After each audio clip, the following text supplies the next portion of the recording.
रीवा संभाग एवं धर्मनगरी मैहर में मध्य प्रदेश शासन द्वारा कई क्षेत्रों को शुष्क एरिया घोषित किए जाने के बावजूद नियमों के विपरीत शराब दुकानों के संचालन का मामला सामने आया है। इस संबंध में अधिवक्ता बीके माला रीवा द्वारा आयुक्त रीवा संभाग को लिखित शिकायत सौंपकर अवैध रूप से संचालित शराब दुकानों पर कार्रवाई की मांग की गई थी। शिकायत में आरोप लगाया गया था कि कई शराब दुकानें बिना वैध लाइसेंस के संचालित हो रही हैं, जबकि जिन दुकानों के लाइसेंस हैं वे भी राष्ट्रीय राजमार्ग के निर्धारित नियमों का उल्लंघन कर रही हैं। आरोप है कि मुख्य मार्ग एवं राष्ट्रीय राजमार्ग से 220 मीटर दूरी के नियम का पालन नहीं किया जा रहा और नियम विरुद्ध तरीके से दुकानों का संचालन किया जा रहा है। मामले को गंभीरता से लेते हुए आयुक्त रीवा संभाग ने कलेक्टर मैहर को पत्र जारी कर जांच एवं आवश्यक कार्रवाई के निर्देश दिए हैं। बताया जा रहा है कि हाल ही में आबकारी विभाग द्वारा कुछ स्थानों पर कार्रवाई भी की गई थी। इसके बावजूद शराब माफियाओं के हौसले इतने बुलंद हैं कि कार्रवाई के बाद भी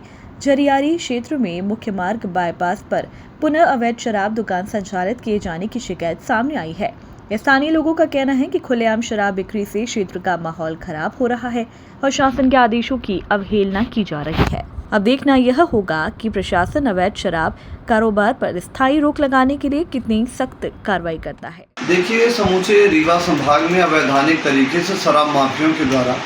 शासन के जो नियम हैं, सामान्य प्रशासन विभाग और राष्ट्रीय राजमार्ग की प्रक्रिया जो है और आबकारी अधिनियम के अनुसार ये प्रक्रिया है कि 220 मीटर की दूरी पर राष्ट्रीय राजमार्ग में शराब की दुकानें होनी चाहिए और लाइसेंसी धारियों को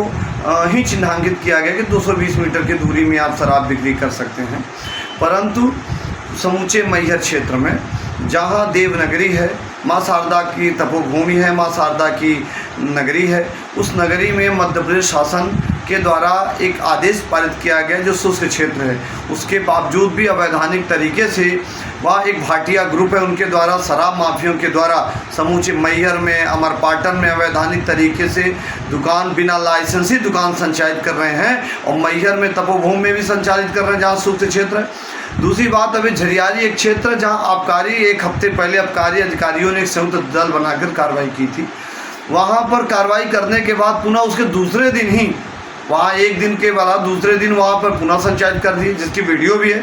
तो इस संबंध में हमने कमिश्नर रीवा संभाग रीवा को एक आवेदन भी दिया था कि मैहर, सतना, रीवा और समूचे रीवा डिवीज़न में अवैधानिक तरीके से शराब माफियों के द्वारा शासन के रेगुलेशन के विपरीत नियम विरुद्ध तरीके से 220 मीटर की दूरी को भी नकारते हुए उन्होंने मुख्य मार्ग में रख लिया गया है। मुख्य मार्गों में बाईपास में रखने से, सड़कों में रखने से, नेशनल हाईवे में रखने से आवागमन बाधित हो रहे हैं, आए दिन दुर्घटनाएं हो रही हैं, अपराध बड़ी तेज़ी से बढ़ रहे हैं और पुलिस प्रशासन की भूमिका पर प्रश्न हो रहा कि जितनी लाइसेंसी है बिना लाइसेंस के कैसे चल रही। यदि बिना लाइसेंस की चल रही, आप पुलिस गश्त कर रही,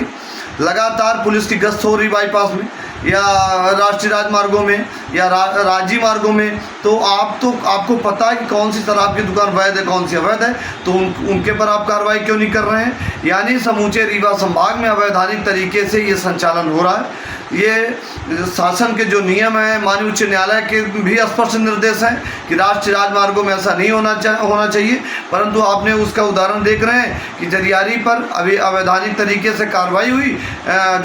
हुई अवैधानिक प्रक्रिया की, जो अवैधानिक संचालित हो रही, तो उस पर कार्रवाई होने के बावजूद पुनः अवैधानिक तरीके से, नियम विरुद्ध तरीके से, जिसका पंजीयन ही नहीं है, जिसका लाइसेंस नहीं है, वो शराब तस्करी कर रहे हैं। शराब कारोबारी बड़े तेज़ी से माफियों के द्वारा अवैधानिक कार्य किया जा रहा है। तो इस संबंध में हम शासन को पत्राचार कर रहे हैं और निश्चित तौर से जो गलत है, चाहे किसी भी सूरत में हो, कहीं भी हो, ऐसे माफिया, शराब माफिया हो या कोई भी ऐसे माफिया हो जो गलत काम कर रहे हैं, उसका विरोध कर रहे हैं और शासन को पत्राचार कर रहे हैं।